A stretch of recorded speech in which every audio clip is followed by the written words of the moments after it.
Nggak tahu malu kamu. Masa orang Yahudi minta minum orang Samaria? Kan kita ini musuhan.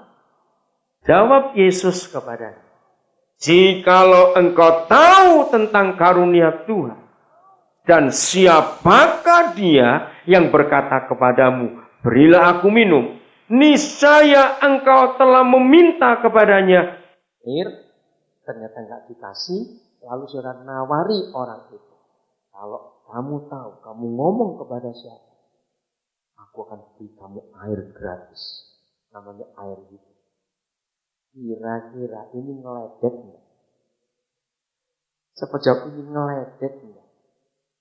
Enggak punya timba, tadi minta minum, sekarang nawarin minum. Sombong betul loh. Betul enggak saudara? Lihat kisah ini luar biasa.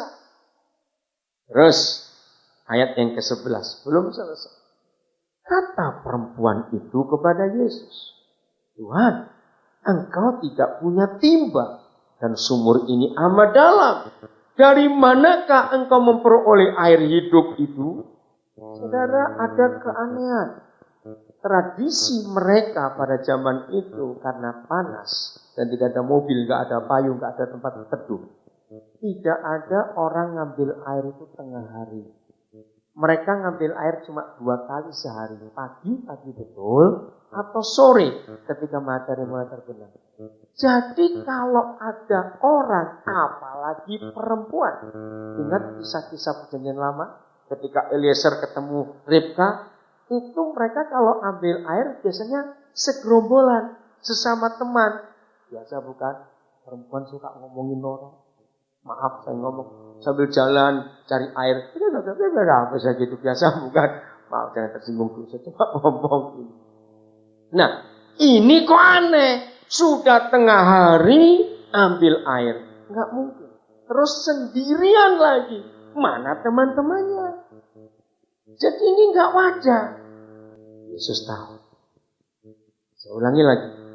Ayat 11. Kata perempuan itu kepadanya, Tuhan, engkau tidak punya timba. Dan sumur ini amat dalam. Dari manakah engkau memperoleh air hidup itu? Adakah engkau lebih besar daripada bapak kami Yakub yang memberikan sumur ini kepada kami dan yang telah minum sendiri dari dalamnya, ia serta anak-anaknya dan ternak? Ngeledek lagi. Jawab Yesus kepadanya, barang siapa minum air ini ia akan haus lagi. Tetapi barang siapa minum air yang akan kuberikan kepadanya, ia tidak akan haus untuk selama-lamanya. Sebaliknya air akan kuberikan kepadanya akan menjadi mata air dalam dirinya yang terus-menerus memancar sampai kepada hidup yang kekal. Kira-kira kalau saudara ditawari orang, aku ada orang bisa buat pil, tablet, sekali makan kenyang sampai mati. Kira-kira mau beli gak pil kayak gitu? Oh kalau ada pil kayak gitu gak ada maling di dunia, karena gak ada orang lapar lagi. Tapi gak mungkin. Perempuan ini kaget. Hah? Ada air yang sekali minum gak perlu ambil air lagi, malah air itu jadi sumber sendiri. Enak juga kalau begitu. Aku gak perlu repot-repot panas-panas ambil air ke sini. Karena gereja harusnya bisa menawarkan kepada dunia jenis yang sama. Dengarkan kata ini baik-baik. Gereja harus bisa menawarkan kepada dunia jenis yang sama. Mungkin produknya beda. Nanti kata ini, mungkin produknya beda, tapi jenisnya sama, yaitu sebuah produk yang dunia tidak pernah bisa buat, hanya surga yang bisa buat. Satu kali saya pernah diajak berpikir soal marketing. Saudara, kalau surga itu sebuah perusahaan besar, maka surga adalah satu-satunya perusahaan yang produk-produknya tidak bisa ditiru, dipalsu dan diciplak, diproduksi oleh pabrik yang lain. Produk-produk surga, hanya surga yang bisa buatnya. Katakan apa? Dan saudara lihat, semua produk surga itu merupakan kebutuhan pokok manusia. Sayang, saya belum pernah bisa merinci ada berapa ribu, berapa ratus ribu, berapa juta item hasil produk surga. Tapi sepintasan, dengar, Saudara percaya kalau surga punya produk kesembuhan? Betul? Saudara percaya surga punya produk sukacita? Saudara percaya surga punya produk damai sejahtera, kebahagiaan, kelepasan, dan macam-macam lagi. Maka itu saya berkata, saya belum bisa merinci berapa item perusahaan ini mengeluarkan produk-produk. Dan semua produk surga tidak ada yang bisa mirip. Jadi tidak bisa dipalsu. Juga tidak bisa diproduksi oleh. Nah, sekarang, kalau sampai produk-produk surga itu sehebat itu, hanya surga yang bisa memproduksinya. Dan itu merupakan kebutuhan pokok manusia. Tanya kepada saudara. Seharusnya semua produk surga itu laku tidak? Bukan cuma laku. Sangat laku gitu jawabannya, kok cuma laku. Seharusnya sangat laku. Amin. Tapi faktanya mengapa enggak laku? Kalau saudara suatu hari diketuk orang rumah saudara, ada sales datang. Entah salesman, entah salesman. Parfum pak, parfum. Terus itu ketika masuk, belum kita, bau apa ini? Dia juga baunya luar biasa kok jual parfum. Ngerti ilustrasi ini saudara? Ya mana laku parfummu? Baumu juga kayak begitu. Ngerti nggak contoh ini? Makanya kenapa produk surga nggak laku?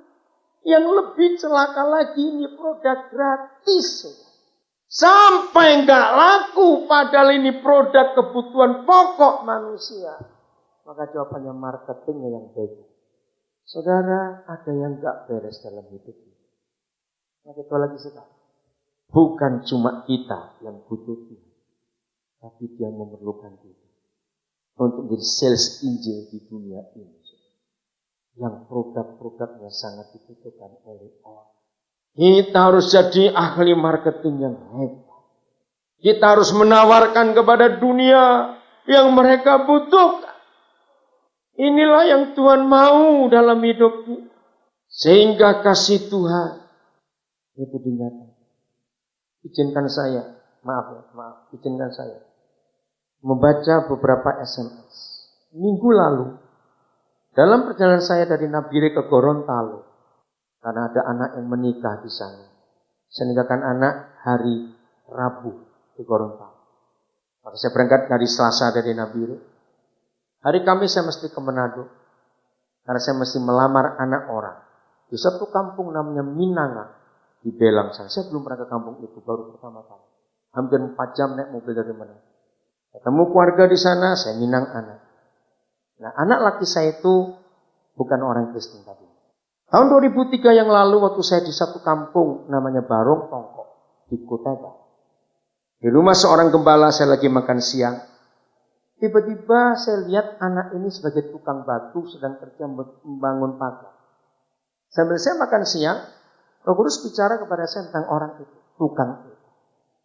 Selesai makan siang, saya tanya kepada gembalanya, dia siapa? Oh dia tukang dari Jepara, dari Pondok Pesantren. Baru begitu selesai makan siang, saya panggil dia. Nanti kalau kamu istirahat sore, bisa nggak ketemu? Tuhan jamah hidupnya luar biasa. 3 hari di kampung itu saya pindah ke kampung lain. Maka waktu hari saya harus balik ke Samarinda pakai kapal air, taksi air istilahnya. Tiba-tiba anak ini ikut. Dia bilang, saya mau ikut papa. Loh ikut kemana? Ya papa dari mana saya ikut? Itu dulu kamu anaknya siapa? Kan harus tanya dulu kamu dari mana? Saudara, ternyata dia juga nggak pernah bisa sebut orang tuanya di mana. Nah sejak hari itu dia ikut saya di Nabire. Jadi berkat jadi tim kami, dia tetap panggil papa. Ternyata dia jatuh cinta pada seorang guru. Guru fisika di sekolah kami. Nah guru ini yang dari kampung Minanga. Jadi dari Gorontalo saya ke Manado ke sana. Itu hari Kamis. Hari Jumat saya ngelamar anak orang lagi di Tuminting. Nah ini anak saya lagi ini orang Batak. Jadi kemudian saya ngelamar, ngawinkan orang. Hari Minggu ini saya mewisuda 3 anak saya. Hari Selasa yang lalu seorang dokter bedah. Lulusan UNER. Kemarin saya di Jogja, 2 anak wisuda lagi. Waktu itu saya ini orang kaya betul-betul. Luar biasa. Anak kami hebat-hebat seperti itu. Ngerti cerita ini saudara? Oke, saya lanjut ke kisah. Nah, nggak tahu malu kamu. Masa orang Yahudi minta minum orang Samaria? Kan kita ini musuhan. Jawab Yesus kepada